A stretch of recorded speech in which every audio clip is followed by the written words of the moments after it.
What exactly do parents owe their children? Imagine I say I want a Lamborghini.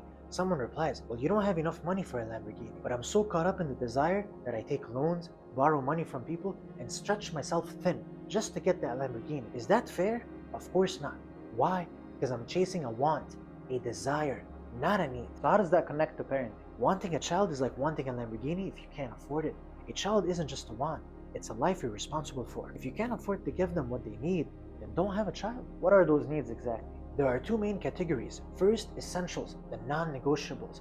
Clothing, shelter, food, these are the basics. Healthcare and education. Without these, the child can't grow or thrive. Necessary expenses like transportation, communication, and social activities, if they are needed for well-being and functioning, they're essential. And what about emotional and moral needs? That is just as important. Emotional nurturing, teaching self-worth, handling emotions, and showing compassion.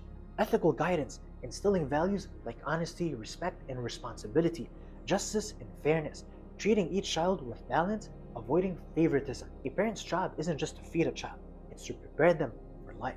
So how long does this responsibility last? Until the child becomes self-sufficient. That means able to provide for themselves through work, marriage, or other means. If a child has a disability or can become independent, the obligation continues as long as the parent can provide. Does that mean luxuries are part of what parents owe? No, luxuries are not obligations. A parent isn't required to provide extras like lavish gifts or unlimited allowances, but if they can afford to offer more, that's generosity, not a duty. And what about respect? Don't children owe something to their parents? Yes, children owe respect, kindness, and gratitude, but loyalty is earned by the parent's actions. Respect is a duty, but loyalty grows through fairness and love. No parent has the right to abuse or emotionally manipulate their child. So the bottom line is, if you can't provide the essentials, you shouldn't have a child. Exactly. If you can't provide shelter, food, clothing, and emotional stability, having a child is like taking out a loan to buy a Lamborghini. You're chasing a desire, not fulfilling a responsibility.